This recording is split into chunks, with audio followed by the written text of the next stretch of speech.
ladies and gentlemen. I, all of you, for the inaugural session of the first United Nations Peacekeeping course for African partners, UNPCAP-I. We are indeed honored to have each one of you as part of this august gathering this evening. Amongst the eminent personalities, we have amongst us today Mr. M.J. Akbar, Minister of State for External Affairs, India. The Joint Secretary, Mr. Rudresh Tandon from the UNP Division of Ministry of External Affairs. Mr. Syed Akbaruddin, Permanent Representative of India to the United Nations. Mr. Richard Verma, the Ambassador of United States of America to India, and Mr. Yuri Afanasiev, United Nations Resident Coordinator in India. Now, without wasting any more time, may I please request Lieutenant General MMS Rai, Param Vishisht Seva Medal, Ati Vishisht Seva Medal, Vishisht Seva Medal, 8D Camp, the Vice Chief of Army Staff of India, to please deliver his opening remarks to this august gathering. Honorable Minister of State for External Affairs, Mr. M.J. Akbar, Mr. Syed Akbaruddin, Permanent Representative of India at the United Nations, Mr. Richard Verma, U.S. Ambassador to India, Mr. Yuri Afanasiev, the United Nations Resident Coordinator in India, distinguished participants of the training course, senior officials, academicians, honorable guests, ladies and gentlemen. On behalf of the Chief of the Army Staff, it is my privilege to welcome the participants of the first United Nations Peacekeeping course for African partners. I'm happy to note a healthy mix of participation from many countries from Africa for this first course that is jointly being conducted by India and the United States of America.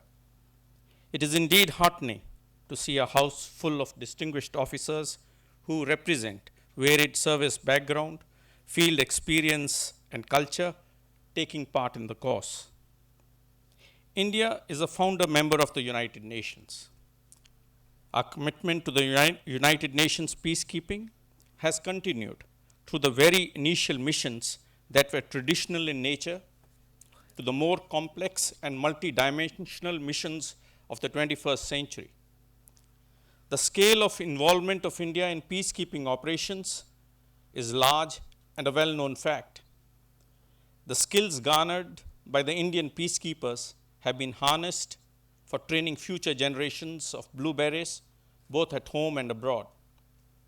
We have a well-established Center for United Nations Peacekeeping that serves as a platform through which India is able to share its vast experience in UN peacekeeping operations with other countries. Through this institution, we have so far trained, apart from our own peacekeepers, more than 900 officers from nearly 95 countries. Our ties with Africa date back to historic times. From being developing regions who faced similar struggles of independence, India and Africa have much in common. Our military ties are strong and robust. Many African students are trained in our military academies. Indian Prime Minister's recent visit to Africa and the initiatives taken are a reminder of our long association with the continent. India has always taken the lead in spreading the message of peace, and we constantly seek partners to join us in our vision for a peaceful world. Notwithstanding our contributions to UN peacekeeping, I would like to highlight that UN peacekeeping is seeing diverse challenges. Conflicts are now largely intrastate, with armed groups stroke non-state actors being the cause of violence. Humanitarian issues have come to the fore, and protection of civilians has become a major UN peacekeeping objective. Recent events in South Sudan are prime examples. As all of you are aware, presently many of the UN peacekeeping missions are playing themselves out in Africa. The African countries are most suited, therefore, to respond to the conflicts within Africa due to their geographical proximity, near homogeneous culture, and similar languages. As neighbors and as first responders to conflict, your role towards peacekeeping is not only important but also critical.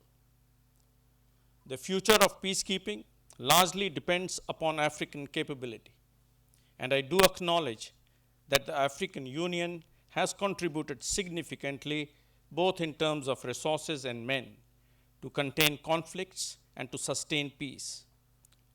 Through this partnership cause, we look forward to sharing our experiences with you and gaining from your wise insight. We have indeed much to learn from each other. I'm hopeful that with the beginning of this United Nations peacekeeping cause for African partners, we will be able to achieve a new partnership. This Train the Trainers course is designed for mid-level military officials from countries in Africa who are active troop contributing countries to both the United Nations and the African Union peace operations.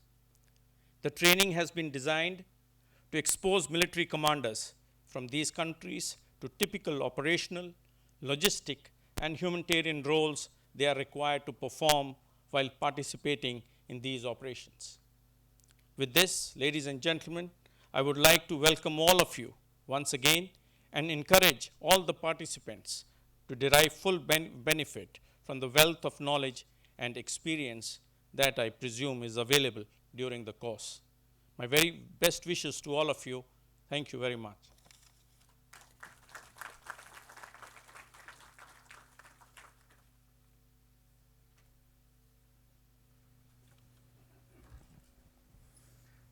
Thank you very much, sir, for your opening remarks to this inaugural session.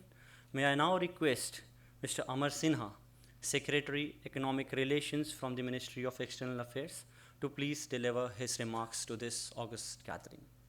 Sir. Thank you, General Rai.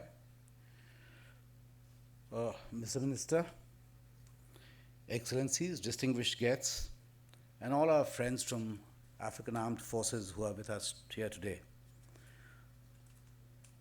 In fact, people say that India and Africa, once united by geography, are separated by geology. Characters like Malik Amber in our medieval history testify to the rich historical links that have always existed between Africa and India. Historians also tell us that Africa has been a source of senior ministers, brave generals to most of our medieval rulers, particularly in the northern kingdoms. Through the ages, it has been sending us the most intrepid mariners and traders. In the modern context, the close complementarities that we find today between our economies and the model of development that both of us aspire, hope will point us in the direction of many more centuries of such close partnership. The lesson we derive from all this history is that when Africa looked east towards India and India looked west to Africa, they both prospered. In fact, in a very recent article, a very interesting example was given that India and Africa are like to the two banks of a river, which even if when they don't meet, they always stay together. I would like to thank officials of the Center for UN Peacekeeping, New Delhi, and the Global Peace Operations Initiative Program of the United States government for putting together this tripartite training collaboration between India, the leading UN troop contributing countries of Africa, and the United States. Training of military officers from countries in Africa at our military academies and facilities have always been a key feature of India's defense cooperation activities in Africa. Despite all the challenges they continue to face, countries in Africa are firmly committed to taking charge of their security. India has been working with all its partners in Africa whenever possible to help make this happen. We are proud that many of the young soldiers we trained rose to prominent positions in their armies, including the highest position of Army Chief. This tripartite training collaboration takes forward this long tradition of our training that we have undertaken over the past decades. And I'm happy that we have the United States as a new partner in this collaboration. At the third India-Africa Forum Summit held in October last year, India reiterated its commitment, particularly in capacity building of our partner countries. In the recent visits, the Prime Minister very clearly articulated our desire to deepen every aspect of our relations, be it the diaspora links, trade and investment, education and health, which basically responds to Africa's developmental needs. And of course, our main focus has been capacity building. Under the UN Charter, all member states have a responsibility to contribute to UN's capacities to protect and preserve international peace and security. I can think of no better way of fulfilling this responsibility than to train men and women in uniform from Africa who will go on to become UN peacekeepers. Thank you very much and welcome to India. Thank you, sir, for your thought-provoking remarks to this gathering. May I now request Ambassador Richard Verma, the United States of America Ambassador to India, for his remarks for this course. Sir. Well, thank you very much. It's really a great honor to be here with all of you, with the Minister, with General Rai. We're grateful for your leadership and for hosting this event. This is the second event today that I've been at where it's the US and India actually coming together to do things for the greater good, for greater global good. I'll mention later in my remarks that we participated in a USAID development project today with our Indian partners to do agricultural work in 17 African and Asian countries. And I think it taps in to what Prime Minister Modi and President Obama have challenged us all to do, which is to think bigger than our bilateral transactional relationship and actually think about how we can have a global impact. And I think there's no better example of that than the initiative that we're undertaking here today. I'd like to especially acknowledge my counterparts from the African Diplomatic Corps who have joined us this evening, as well as Secretary Sinha, Ambassador Akbaruddin, who traveled all the way from New York, the UN resident coordinator. I know how much work went into launching this new joint peacekeeping course, and everyone in this room deserves a lot of credit, but a special welcome and a special thanks to our African military partners who are taking part in this course, and we look forward to learning from each other as this course progresses. Now, this course represents an exciting new endeavor in the U.S.-India partnership. Some people might be surprised to learn that the history of our cooperation on UN peacekeeping dates back nearly 7 decades. In 1950, the Indian Army's 60th Field Ambulance, an elite group of medical paratroopers, was deployed by India as part of the UN mission in Korea. It was during Operation Tomahawk, a daring airborne operation undertaken by the U.S. Army, that these Indian troops volunteered their medical services, jumping alongside American paratroopers behind enemy lines. For their extraordinary courage and service, General MacArthur, the American commander in Korea, awarded the 60th Field Ambulance a meritorious unit commendation. Now, this little-known story, I think, speaks volumes about the history of the Indo-U.S. security partnership and to India's commitment to upholding the ideals of the United Nations. Even though India was a young republic, 3 years into its independence, it did not hesitate to support the UN at a time of crisis. Our growing collaboration on peacekeeping is underpinned by 2 fundamental principles. One is India's long and proud tradition of peacekeeping, which is commensurate with its global leadership, India has participated in 48 of the UN's 69 peacekeeping missions, a higher proportion than any other country. And many of these missions have been in Africa. The second premise is that the United States and India share not only an important bilateral relationship, but as I mentioned, an increasingly global partnership. From climate change and food security to peacekeeping and regional connectivity, the United States and India are working together not only for the benefit of our two citizens, but to improve lives across the globe. As Prime Minister Modi said in his recent address to the U.S. Congress, quote, "A strong India-U.S. partnership can anchor peace, prosperity, and stability from Asia to Africa and from the Indian Ocean to the Pacific." And we couldn't agree more. And today we commemorate a new chapter in our cooperation by working together with third country partners in Africa to build peacekeeping capacity. This initiative was actually first announced at the 2015 U.S.-India Strategic and Commercial Dialogue. And I'm proud to say that in less than a year, we have translated our pledge into action. And for government bureaucracies, that's pretty fast. The goal of this training program is to build local capacity at a time when the need for well-trained peacekeepers is more critical than ever. The reality is the nature of peacekeeping in the 21st century is constantly evolving. Today, 2/3 of peacekeepers operate in active conflicts. This is the highest percentage ever. We have seen in recent years the acute effects of state failure around the globe and the extremist elements that often fill the vacuum created by instability.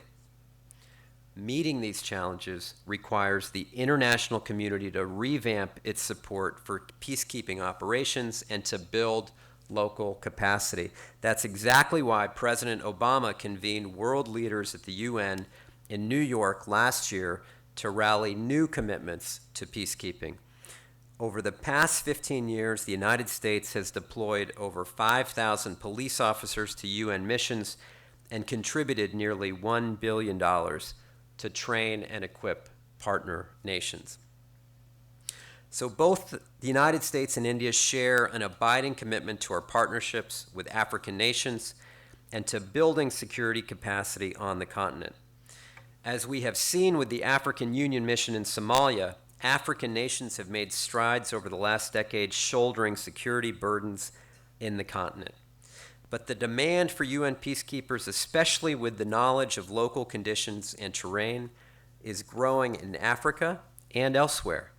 It's why we are supporting the African Peacekeeping Rapid Response Partnership and joint training courses like this one with India. As I mentioned, through this course, we hope our African partners can gain valuable experience and in turn train others back home. Our goal is to work together as equal partners, to leverage each other's expertise, to learn from one another, and thus build self-sustaining programs. This is a collective exercise as well as a learning opportunity for the United States. We want to hear feedback from our partners on how we can improve and how we can be most helpful. I do want to emphasize again and thank all of our African partners who are participating in the pilot course, as well as the American instructors and India's Center for UN Peacekeeping, including the director, Colonel Sehgal. I sincerely hope this joint course is the first of many, and we can one day soon expand our cooperation to include Asian partners as well. By working together, we can strengthen UN peacekeeping, build closer bonds between our nations, and make lasting contributions toward international peace and security. These are goals well worth striving for, and I hope this course sets a strong precedent going forward. For those in uniform who wear the blue helmets in dangerous corners of the world, we thank you for your service. In this critical work, the United States will be your enduring partner. Thank you and best of luck to all the participants.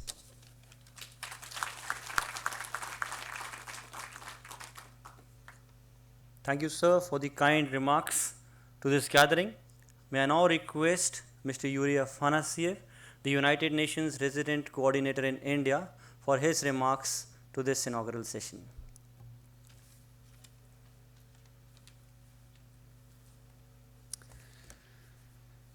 Thank you. Honorable Minister of State, Lieutenant General, colleagues from the Center for Peacekeeping, ambassadors Akbaruddin and Verma, colleagues from the Diplomatic Corps, defense attaches, and of course the participants of the course are colleagues from and officers from African nations. Welcome, and it's a pleasure to be here with you today.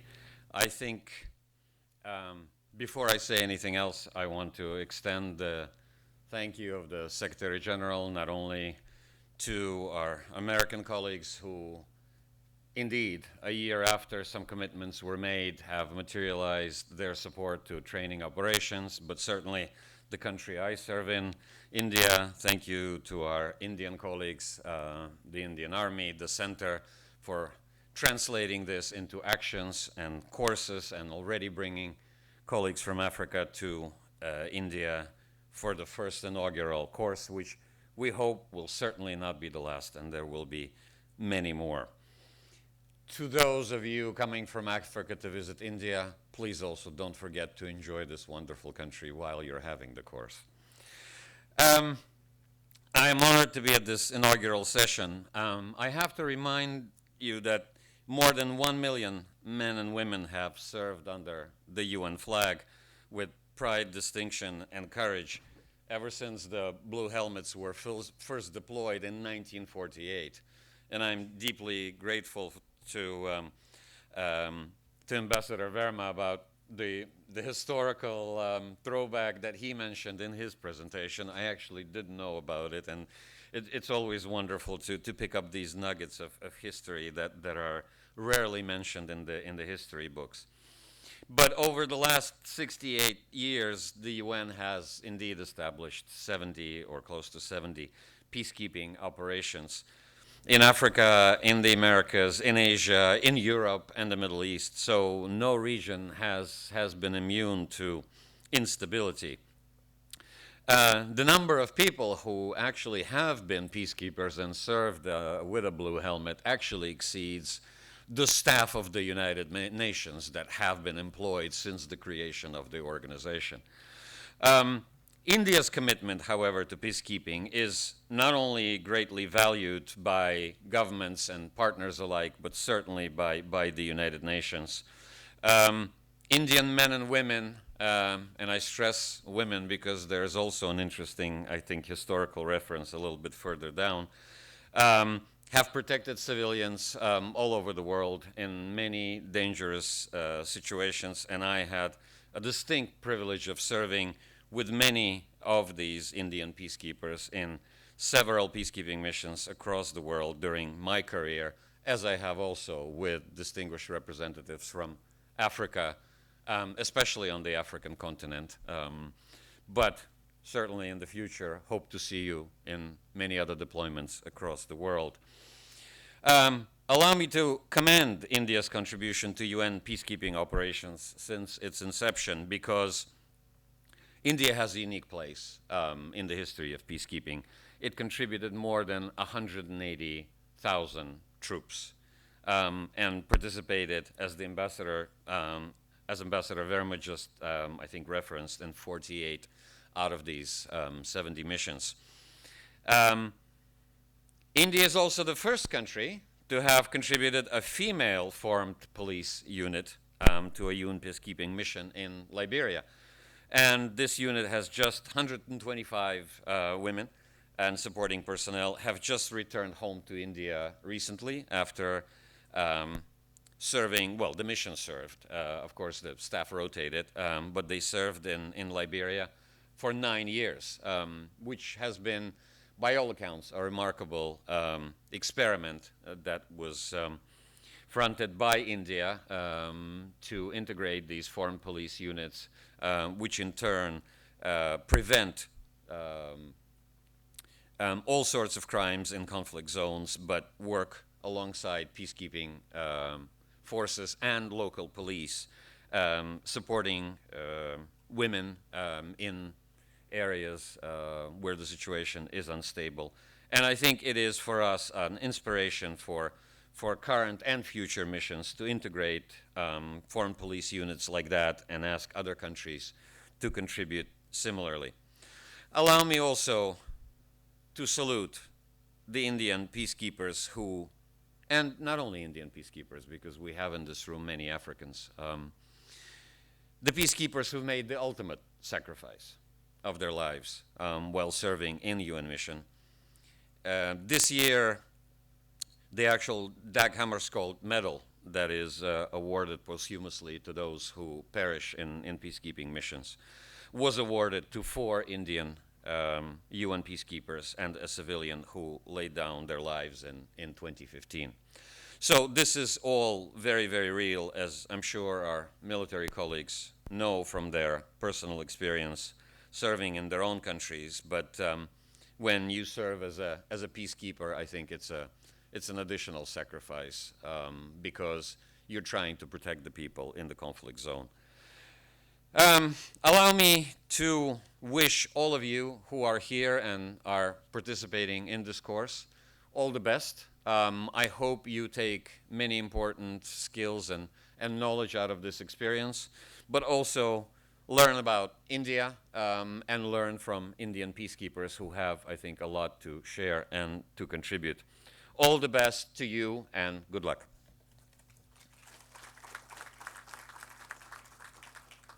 To be amongst us for this event and for this evening. May I now very humbly request you, sir, to please deliver your inaugural address for this United Nations Peacekeeping Course for African Partners, UNPCAP-I. Sir.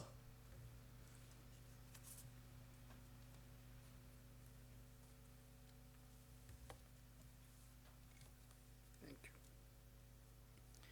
Your Excellencies, Ambassadors and High Commissioners from the African Union, Vice Chief of Army Staff, Lieutenant General M.M.S. Rai, Ambassador Richard Verma, UN Coordinator for India, Yuri Afnasiev,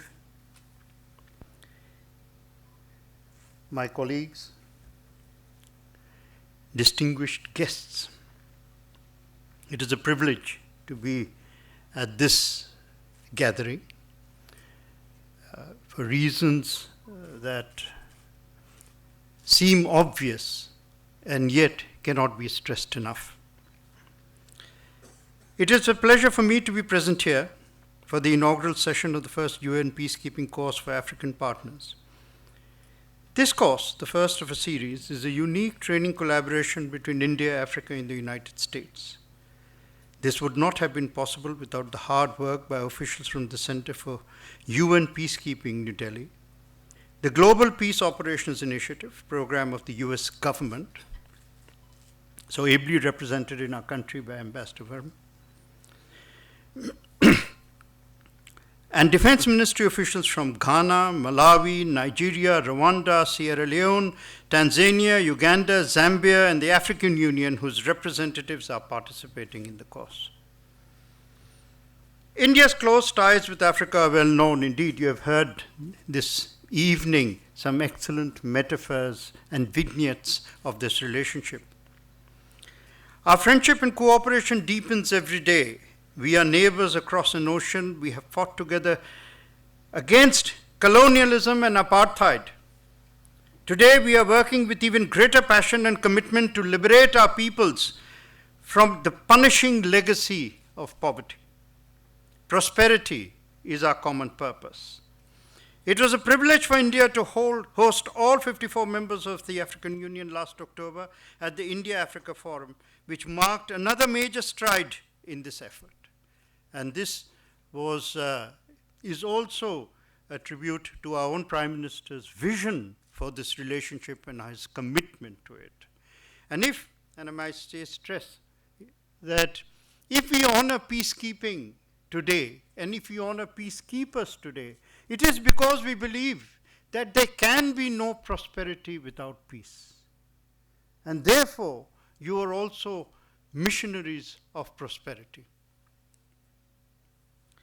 It has always been our firm conviction that a secure and prosperous African continent holds the key to a safer, developed, and prosperous international order.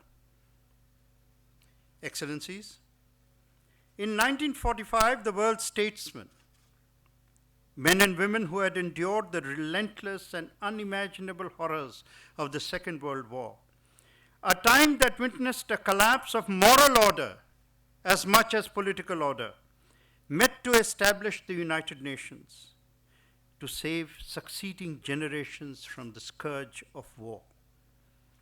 Such a powerful and historic vision could not be sustained in its entirety, but it did succeed substantially. We have expanded that commitment to cover conflict zones on smaller scales. For several years, the United Nations has been sending out military personnel under its command as peacekeepers. Over the years, the nature of this peacekeeping has also changed. What started out as a tool to prevent interstate wars has now also been deployed to solve intra-state conflict, often in environments that also involve terrorism and criminal networks. The present generation of men and women who serve in uniform under UN command confront security challenges that are far more dangerous and complicated than faced by their immediate predecessors. Experience has taught us that the effectiveness of UN peacekeepers depends critically on the consent that exists for their presence on the ground.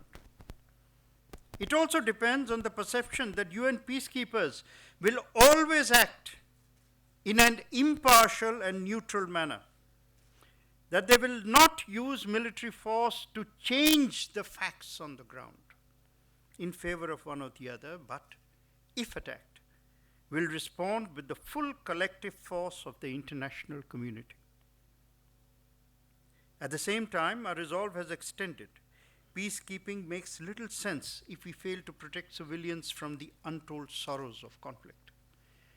After the historic tragedy in Rwanda in 1994, we promised ourselves, never again. The determination to make good on this promise has only grown with the passage of time. But the bitter lessons of South Sudan, Democratic Republic of Congo, and other UN missions also teach us that this is a path fraught with risk and complexity. There is also the real possibility of UN civilian and military personnel being specifically targeted. As an international community, we need to be frank and honest in acknowledging these complexities and continue our efforts to resolve contradictions and minimize the dangers in dilemma. As a leading troop contributing country, India has searched for practical ideas that will help bridge the gap between our promise of never again and levels of effectiveness. Our answer lies in the way we train our peacekeepers. Better training for UN peacekeepers will almost always ensure better outcomes, no matter how difficult or complex the peace operation. Prime Minister Narendra Modi announced at the Peacekeeping Summit last September, at the United Nations, and also at the India-Africa Forum last October, that India will do whatever it can to share its peacekeeping experience with others, and in particular with countries of Africa. The Center for UN Peacekeeping was established for this purpose. Today's unique training collaboration between India, Africa, and the United States mirrors this commitment. As a country that has participated in close to 50 peacekeeping operations and which values this opportunity to serve, we believe there is need for greater consultation between the Security Council and troop contributing countries. This is no longer an option. It is an urgent imperative. Troop contributing countries should and must be consulted, not just because Article 44 of the UN Charter says so, but because they, with their commanders and personnel deployed on the ground, can provide valuable inputs to the Security Council when it draws up mandates, or when it translates mandates into implemental peacekeeping objectives. It is also time to pay more attention to the manner in which we draw up UN Security Council mandates. Mandates must recognize ground realities. A peacekeeping mission's strategic goals must be laid down in clear and precise terms, and only after taking realistic stock of the resources should we make a commitment. Overly ambitious or robust mandates, without the required diplomatic preparation or necessary resources, are a sure recipe for, shall I use the word, failure, which in turn will undermine the UN's long-term credibility. Credibility, my friends, is the core necessity. Take it away, and any institution, however large, however well-intentioned, becomes nothing more than a skeleton without a living heartbeat. The United Nations represents one of the great concepts of human history. The world needs it today as much as it did in 1945 and perhaps more. It is our historic responsibility to keep the UN safe and strong for future generations. We have gathered here today to do precisely that. When we serve today with courage and integrity, we preserve our tomorrows. And finally, a word to honor, a word in homage of our soldiers in our country, in your countries, and our officers who are standing bravely, courageously, in very difficult conditions in the vanguard of the war for peace. Thank you.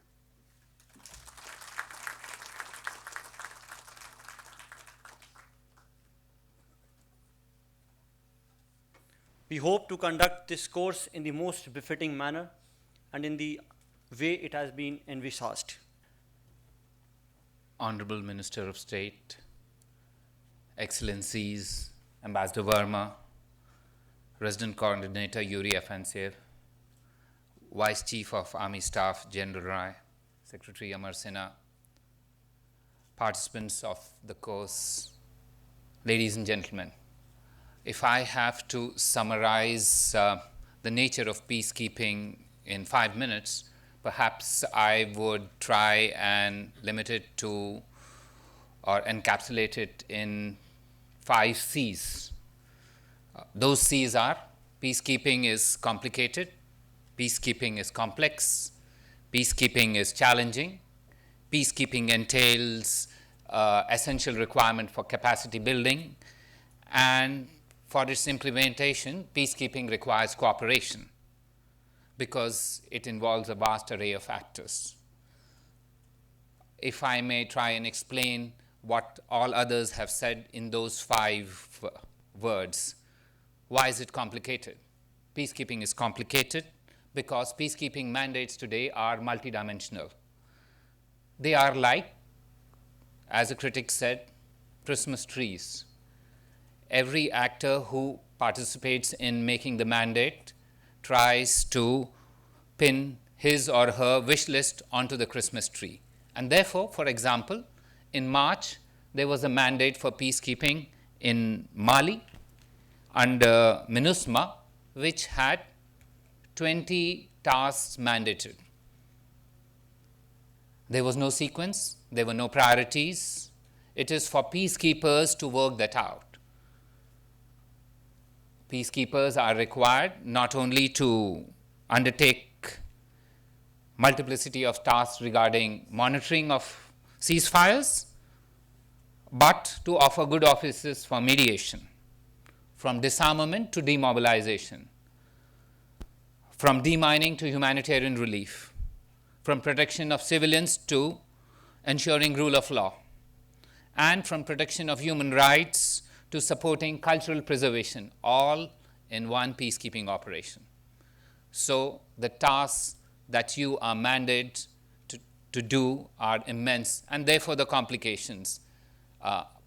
What I mean by complicated is that it has multiplicity, not simple tasks. Why is it complex? The environments are complex, as has been told today. In some cases, there is no peace to keep. In other cases, it is not clear what the orientation of the parties to the conflict is towards the United Nations. And in some other cases, you do not even know who are all the total number of parties to the conflict. New innovations are being crafted in terms of, for example, the Force Intervention Brigade in Congo, the use of drones in various peacekeeping operations, so that perimeter visions are broadened. Multiple efforts are sometimes underway in the same peacekeeping area. For example, in the two Sudans, that is Sudan and South Sudan, there are currently 10 envoys from 5 regional organizations and groups working towards resolving or assisting in ensuring peace and security. There are also 3 UN peacekeeping operations in the same region. So if I may use a term which is popularized by a former US Secretary of Defense, known unknowns are many in a peacekeeping operation. And all of you are to prepare for that. Why is it challenging? Challenging because mandates, as were told by the minister just now, are taken without taking into account the needs of troop contributing countries. Mandates are renewed and expanded without consulting troop contributors. Mandates are not backed up with adequate resources, and their implementation will require a certain amount of human ingenuity to do it, because you have multiple mandates. And when anything goes wrong, the first finger will be pointed to peacekeepers. And therefore, your challenges are many more than what others can perceive. So, all peacekeepers function in an environment where they have little say, but are held most responsible of all actors involved in that environment. You have a difficult task, therefore. As you can see, the nature of the beast is complicated, complex, and challenging. So all those who participate in it will require to be adequately prepared for it. Africa today contributes the largest amount of peacekeeping personnel to the United Nations. There are 38 African countries providing more than 50% of all UN peacekeepers, more than 60% of all international UN civil staff in peacekeeping operation, and more than 80% of all national staff in peacekeeping operations. This, if you see 10 years ago, African contribution was only 10,000 peacekeepers. In 10 years, is grown by 50%. And I'm not including the non-UN peacekeeping operations which our African friends are also involved in. Also, 9 of the 16 peacekeeping operations are in Africa. So obviously, we have much to learn and much to share as a peacekeeping, as a country which has provided peacekeepers for the last 60 or so years. And we also have to learn from the challenges that new African peacekeepers have faced in the last 10 years. Finally, cooperation. Peacekeeping today is a shared responsibility. There are 123 countries providing troops to UN peacekeeping operations.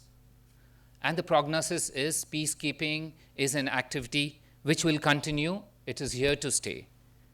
Even as new peacekeeping operations are added, there are no sunset clauses for several of the old ones. In fact, as many of a third of the current peacekeeping operations are those which were there during the Cold War too. Also, on an average, the longevity of peacekeeping operations has extended to more than a decade. So, cooperation today for peacekeeping is not a necessity, not an option, but a necessity.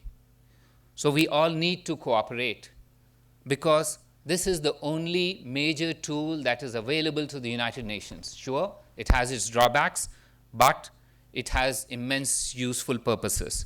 President Obama last year, at a summit convened in September, was in a far-sighted effort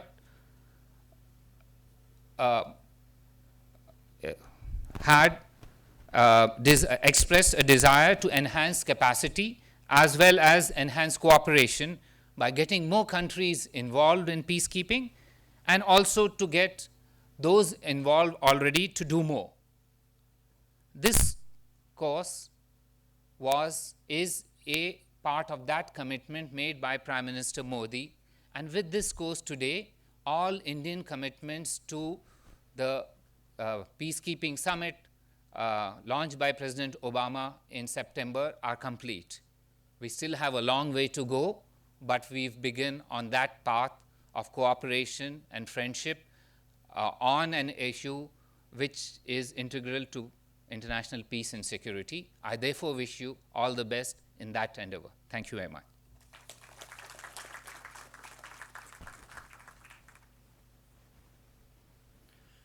Thank you very much, sir, for your closing remarks.